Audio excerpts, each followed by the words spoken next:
বাবা চলে যাওয়ার পর বাগানটা কেমন ফ্যাকাশ হয়ে গেছে, তাই না?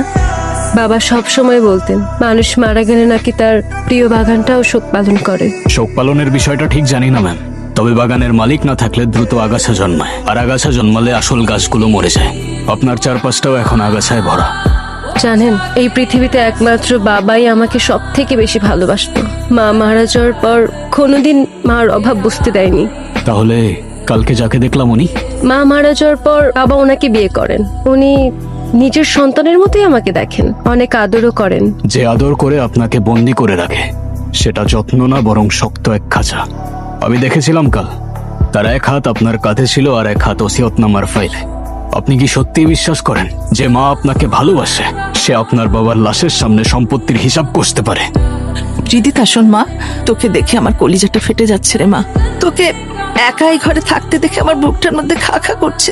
চল মা, আমার ঘরে চল। মা মেয়ে দুজন মিলে জড়িয়ে ধরে দুঃখগুলো ভাগাভাগি করে নেই। তাছাড়া তোর সাথে আমার জরুরি কিছু কথাও আছে। জরুরি কথাগুলো দয়া করে এখানেই শেষ করুন। দেয়াল বদলে গেলে হয়তো আপনার কথাগুলোর অর্থও বদলে যেতে পারে। আমার মেয়ের সাথে আমি একটু সুখ দুঃখের কথা বলবো, সেখানেও তোমার অনুমতি নিতে হবে। সমস্যা নেই খালিদ। আর মা কি বলতেছো? অনুমতি কেন নিতে হবে? আমার কাজ অনুমতি দেওয়া না ম্যাম, তবে আপনার সুখ দুঃখের কথার জন্য যদি রিদিতা ম্যামের নিরাপত্তার কোনো ইন্টারাপ্ট হয়, সেক্ষেত্রে আপনার কথার মাঝে দেয়াল হয়ে দাঁড়ানোই আমার কাজ। যা বলার আমার সামনেই বলুন। তুমি ভুলে যেও না, এই বাড়িতে আমার স্বামী তোমাকে রেখেছে। যার জন্য আমাকে অ্যাপয়েন্ট করা হয়েছে, আমার দায়বদ্ধতা শুধু তার প্রতি, বাকি অন্য কোনো ক্যারেক্টার আমার কাছে ইম্পর্টেন্ট না। তোর বাবা এমন একটা গুন্ডা এই বাড়িতে রেখেছে, ও আমাদের সবাইকে পর করে দিচ্ছে। আপনি কি তামাশা শুরু করছেন এগুলি? আমি কি কয়দি? আমার ঘর, আমার মা ভাই, অথচ কথা বলতে হবে আপনার সামনে কেন? ইমোশন যখন চোখের পর্দা হয়ে যায় তখন শত্রু চেনা কঠিন হয়। আমি শুধু আপনার চোখের সেই পর্দাটা সরিয়ে দিচ্ছি। তোমার এসব যুক্তি তোমার কাছে রাখো, আমি একটু বাইরে যাব। ম্যাম, আপনার হার্ট রেট আর ব্রিথিং প্যাটার্ন আমার কাছে নর্মাল মনে হচ্ছে না। আপনার কি কোনো ফিজিক্যাল পেইন অনুভব হচ্ছে? কি বলছেন আপনি এসব? আপনি কি মানুষের ইমোশন বোঝেন না? সরি ম্যাম, আপনি যদি এভাবে রিয়াক্ট করেন তাহলে আমি ঠিকভাবে বুঝতে পারবো না। চোখের জল ফেলে হয়তো শোক কমানো যায় না, কিন্তু বিপদ কাটানো যায় না। আপনার এই চোখের জল আর ভেঙে পড়া কান্না আপনার শত্রুদের জন্য সবচেয়ে বড় হাতিয়ার। এভাবে কেন কথা বলতেছো? আমার বাবা চলে গেছেন, আমার পরিবার আমাকে পর করে দিয়েছে। পৃথিবীতে কার জন্য বাঁচবো আমি? কাকেই বা ভরসা করব বলো? ভরসা শুধুমাত্র নিজের উপর করুন।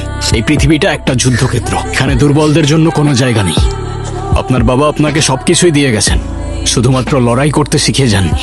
বাবা শুধু ভালোবাসতে শিখিয়েছে। সব সময় বলতো ভালোবাসা দিয়ে নাকি পুরো পৃথিবী জয় করা যায়। ভালোবাসা খুব দামি জিনিস ম্যাম, তবে সেটা যত্রতত্র বিলিয়ে দিলে লোকে সস্তা পাবে। আপনি এভাবে ভেঙে পড়লে আপনার শত্রুরা উৎসব করবে। আপনি কি চান আপনার বাবার সারা জীবনের কষ্ট সেই হায়নাদের হাতে চলে যাক? আমাকে একটু ঘুরতে নিয়ে যাবা সুন্দর কোনো জায়গায়?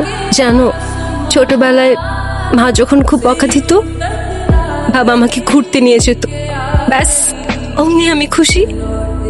চলুন।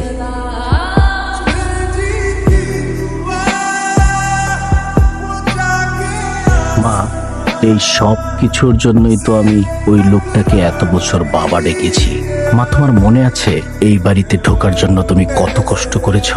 তোমার সেই কষ্ট আমি বৃথা যেতে দেব না। কিন্তু কে জানতো তোর বাবা ওই মেয়ের নামে সবকিছু কুড়িয়ে রেখেছে? সমস্যা কোথায় যদি সেই মেয়েটাই এই পৃথিবীতে বেঁচে না থাকে?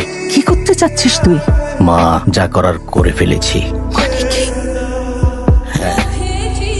শুধু এইটুকু জেনে রাখো, আগামীকাল সকালে সূর্য ওঠার আগে এই রাজত্বে আমার উপরে কথা বলার মতো কেউ থাকবে না।